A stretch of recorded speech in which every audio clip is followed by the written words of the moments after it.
Yo nate elikiga kuliko emboozi eyo ngati bwetambudde naddala ku nsonga za Ssaabasumba ewakaawe kale nate yaliko emunyanya Uganda Cranes mu mpiira Mike Mutyaba avudde n'ekubira enduulu ng'agamba nti waliwo abantu abaagala okumujjabula mu bwensi eno oluvannyuma lw'okuvaayo okwogera ku mize ekyagenda mu maaso n'okuba nga atejolekerwa mu kitongole oba mu kibiina ekitwala omupiira mu ggwanga ekya FUFA mu mupiira omulala mu by'omupiira nate oguzanyiddwa olunaku olwaleero Viper ekuba ekitala golo zibadde 3 ku bwereere mu ligi y'eggwanga lya Uganda. Kabenge Yusuf bigenze bitya?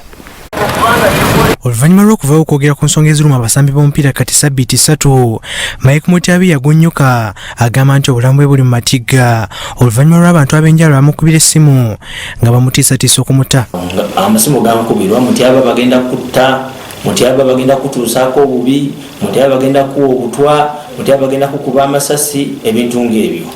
Ntiisibwatiisibwa nnyo naye njagala okutegeeza abantiisatiisa nti kino kyennwanirira sirwanirira makaga bayitidde okuntiisatiisa ngenda poliisi nzigulawo keesi okitegera ndipotinge mbage bane waliwo abantiisatiisa n'enamba zammwe ez'essimu ngenda ziwaayo eri poliisi ate ninsaba n'okusaba gavumenti tibannange gavumenti abantu webavayo boogere ku mazima mubayambeko okugamba muyitabiringa mu nsonga zino zireme kulumala bbanga ddene kubeera nga ziri nga baleetebwa mu mateeka katuli mu weeks 2 tuli ku nsonga y'emu okitegeera sente za gavumenti President Museveni zowa abaana b'omupiira sente ziwasalawo ziriibwe pulezidenti waffe. Ku Lwokutaano Sabbiiti wedde Mutyaba bwe yagenda kufawo Semengo okwekalakasa yagombebwamu obwala era ekiro ekyo yakimala ku poliisi ya Kampala mukadde.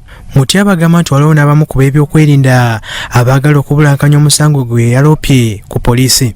Anenzigulawo keesi ya assault kwabo abankuba naye bwe nabadde nkola statement ne batuma abajulizi babiri bwe nabaleese twadde tukola nga no bali mbajja ku statement ate essimu from above neekubibwa abasirikale ne baŋŋamba nti amunne bakama baffe batugembe tukome wano n'omusango gwe tetugenda kukola ki tetugenda kwongerayo. So awo wenjagala okusabira poliisi ya Uganda abakulu abali mu poliisi ya Uganda baveyo balaga obwenkanya. Bino ebijjidde ng'abasambi ba Uganda Cranes eggulu basasuddwa ensimbi ez'enjawulo ze babadde banja nga Mutyaba agamba nti lino lyessanyu lye.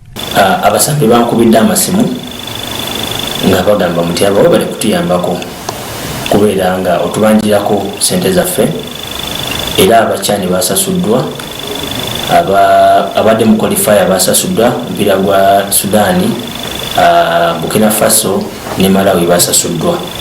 Naye nga bannayuganda njala twebuuzeemu bagamba nti sente teziriiwo naye twebuuzeemu nti zavuddewa amangu ago ekigenda mu maaso nti miliyoni 24 buli mwana Uganda gy'abanja bagenda zisasula ddi kubanga ezo teziri ku biliyoni 10. Sabbiiti eno abazanyi 3 bawumuddwa okuzannyira Uganda Cranes nga bano bakulembeddwamu Captain Denison Nyango yeemulugunya ku ngeri Moses Makuku gy'akulemberamu omupiira mu ggwanga.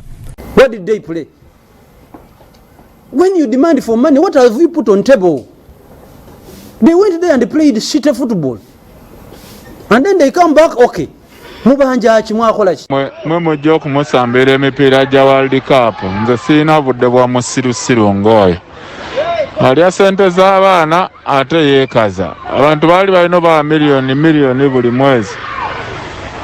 Bazirya ate Mutyaba kabaabiza ekifo ky'okuvaayo bannyonnyole yatandise kuvuma abaana mbu bazannya shiti football. Mike Mutyaba balala gwe bamanyi nga Sulaiman Mutyaba yaliko mu Uganda Cranes sako ne club ez'enjawulo ezawana e Uganda sako n'ebweru eggwanga. Ate mawulire agavaako mu liigi eggwanga abapinywera Vipers ekubye club ya Bulgo 3 ku bwereere ne balinnya waggulu w'ekimeeza kya liigi so nga URA ekubye Bulgo 3 ku 1 nga bano bali mu kifo kyakubye nga benkanya obubonero ne Vipers nga goolu ze zibawula. Olunaku olw'enkya Express FC mukwano gw'abangi yakukyaza club ya Mbarara City, Busoga United yakuzanya ne club ya Bull, Mida yakuzanya ne Bright Stars FC, UPDF yakuzanya Kyetumi, ate nga Wakiso Giants yakutuuka ne club ya Odumparaka. Kabenge Yusuf, Salt TV, Omunyo.